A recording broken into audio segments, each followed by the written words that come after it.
right, it was you and me. Hello everyone, my name is Nayeema and welcome back to my channel, or two if you are new. And today it is Friday, which means it is another recommendation video, and I'm so excited. This one's actually back to back from my last recommendation video because on Tuesday I was going to upload a video, but then I found out that I had a bunch of projects and I couldn't upload anymore. So today was my last day of school and I'm so excited to be uploading consistent videos all summer for you guys, and I'm ready to say the least. We are talking about one of my favorite tropes ever, and that is the fake dating trope. I love this trope so much. I love all the tropes I'm going to be talking about and have been talking about, but this one just has a special place in my heart because I've done some crusty crap like fake dating in high school to make somebody jealous, and it's really embarrassing. I don't even want to go into that, but it just has a special place in my heart because these romances have panned out into something beautiful, but mine, I can't even think about it. Anyways, fake dating is one of my favorite tropes and I'm so excited to sit down and talk to you guys about them today. Also, let me know if you guys think I should still do this because I had already filmed this and this was going to be my Tuesday video.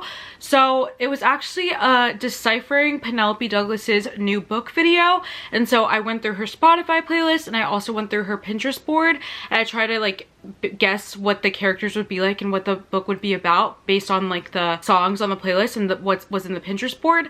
And so that video is already filmed and stuff, and if you guys still want to see that, I don't know, I'm kind of insecure about that video for some reason. It was inspired by 𝓼𝓸𝓬𝓪, so if I ended up posting that video I will link her video down below. But if you guys would like to see that on Tuesday, let me know because I had fun filming it, but I'm just like I don't know if I should upload it anymore. But yeah, that is enough talking. Without further ado, let's get into some of my favorite fake dating romances.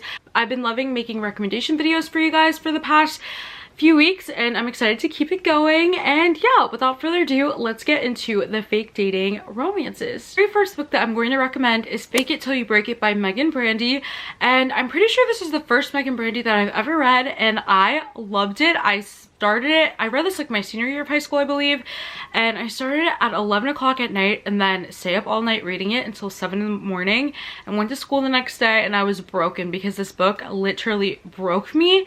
It is so good. So Fake It Till You Break It is about Nico and Demi, and they're neighbors. They've always just been in each other's orbit, in each other's lives, and Demi starts to have a crush for someone. Nico can obviously tell that she has a crush on this person, and he's like, hey, why don't we fake date and make this guy jealous? Nico is doing it for his own ulterior motives. He's kind of like tricking her to fall in love with him. She thinks that he's genuinely wanting to help her get this other guy, and it's so good. There's so much tension in this book and so much smut, and it was just so amazing. It does take place in high school, so there's that fun setting if you enjoy high school romances. And yeah, this one was so cute and so fun. So the next book that I'm going to recommend is a book that I recently read. It is The Devil Wears Black by 𝓿𝓲𝓬𝓫, and this book was so good. I was hesitant about this book, but it ended up being so good. So basically it's also a second chance romance in a way. So we have our heroine and our hero. Our heroine and our hero used to date until the hero cheated on the heroine. And you kind of go, as you go into the book, you learn more about that whole situation. The hero comes to the heroine for help and he's like, look, I need your help with something. I need you to fake date me and be my fake fiance for a little bit of time. The heroine actually met the hero's family and they ended up really loving the heroine, but the hero's family just found out some tough news that his father has cancer and he only has a few more months to live. And so the hero wants to like make the family happy and make the dad die happy and not have to worry about him anymore by having a fake fiance that he already met and he already loved. And the heroine is kind of like a pushover. Her nickname is Martyr Maddie because she just has to say yes to everything. She has to please everyone. And so she genuinely wants to help the hero and his family, and she decides to say yes and help him out, and it is so good. The fake dating in here, I will say this book is a bit slow burn. There was like tension, but it wasn't acted upon until like I think more than 50% through the book. But the fake dating in here was so good. I loved it. 𝓿𝓲𝓬𝓬 has definitely never written anything like this before. It was so good and I loved it. The next book that I'm going to recommend is New Year, New Boo by Alexandria House. And this is one of the first books that I've read in the new year 2021. And this has a fake dating and it's super short. It's a novella, so it was super short and steamy and so good.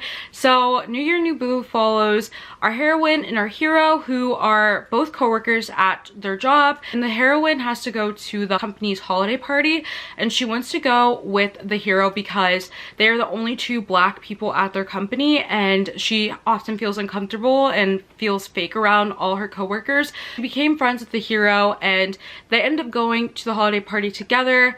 But something happens at the holiday party which makes them have to fake date. The heroine's ex shows up at the party with one of her co-workers, and basically the heroine has to act like she's unbothered. She's dating now and she is just cool as a cucumber, and so she enters like a fake dating relationship for the night with the friend that she has at the company. And so it's so cute, super short. It was what it was. It was a novella, super short and steamy, but it was a lot of fun. If you like friends to lovers, fake dating, and a short smutty novella, you need to pick this up. The next book that I have to recommend is Blame It on the Champagne by Fiona Cole. And this book, I feel like I've talked about it a few times recently on my channel, but it is so good. So basically, Blame It on the Champagne follows our heroine. She's in an influential family and her dad's incredibly rich, and basically the dad has promised the daughter off to someone, and in her family women aren't really, you know, allowed to like work and they're not allowed to go off on their own. But the heroine is super independent and she went to school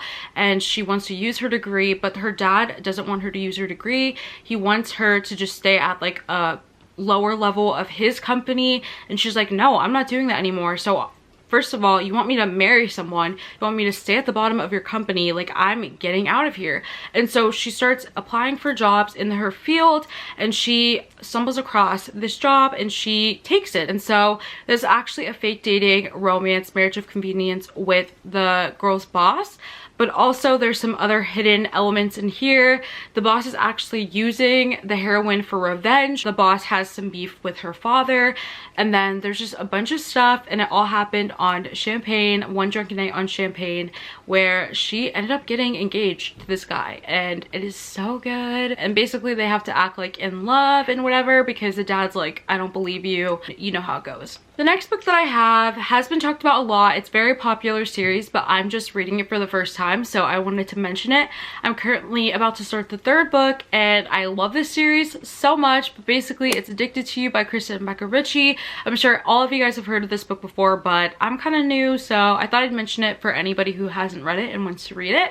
So Addicted to You by 𝓫𝓲𝓬𝓬𝓪 follows Lo and Lily, and they are childhood best friends, and they have just been in each other's lives for the longest time. Families are friends, they've been friends, they've grown up together. Lo is addicted to alcohol and Lily is addicted to sex, and so they decide when they're younger, going off to college, that they want to start fake dating each other to get their parents off their backs and conceal their addictions. And they kind of use each other as a crutch to basically hide from the entire world under the guise that they're in this relationship. And this book is so good. I've only read Addicted to You and Ricochet, and I'm about to start the third book, and I'm so excited. I'm so excited to dive into the rest of the series and the Calloway Sisters series as well, and then the spin-off series with all these couples' children, which I love and adore.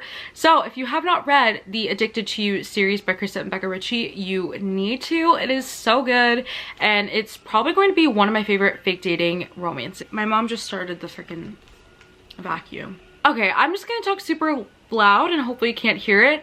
So the last book that I'm going to recommend is 30-Day Boyfriend, and it is so good. And I often compare this to a short Wall of Winnipeg and Me. So if you like the Wall of Winnipeg and Me, I think you would really enjoy this book. So 30-Day Boyfriend follows a boss and an assistant in an office setting, which I absolutely adore. And so basically the assistant doesn't feel appreciated. She feels like her talents don't really go to use working under this guy. And it's not like a hate relationship necessarily. necessarily, because she is really like, they're just super goofy with each other, but she doesn't necessarily want to work for him anymore. And so she's been applying for jobs for a long time and she never gets a call back. She gets denied the job. She finds out that it was because of the boss. He doesn't want her to go. He wants to keep her working for him as long as possible. And basically he's told these companies, if you hire her, like, you're on the blacklist. Hero needs a more softer image, a more family image, a wholesome image. So he starts conducting interviews to find a fake girlfriend, and none of the girls are right. None of them really care. They just want to, you know, find a rich guy and marry him. His friends and people around him are like, why don't you hire your assistant to fake date you? And he's like, that's a perfect idea. He's going to pay her, and then her only term is that when the 30 days are up, that he lets her go and find other employment somewhere else. And it is so good, guys. I love this book. I compare it to Short Wall of Winnipeg and Me all the time, because Aiden and Vanessa are so similar to these couples, except Aiden is a little bit more standoffish and more, you know, assholey. So yes, I love this book, and it is one of my favorite fake dating tropes, and I want to reread it soon. So that was the last book that I'm going to recommend for this video. If you enjoyed it, don't forget to leave a big like and a comment down below, and also subscribe if you enjoyed, and turn on post notifications because it really helps support me and my channel. You guys seem to really be liking these recommendation videos, so let me know down below what recommendation videos you guys would like to see next. I just get so excited because I have so many lists. I don't know which one to put out first, so I get super excited. So know what recommendation videos and other booktube content you would like to see from me. I would love to film it for you. And yeah, for now that is all, and I will see you guys on Tuesday with another video. Bye. If I got one thing right, it was you and me.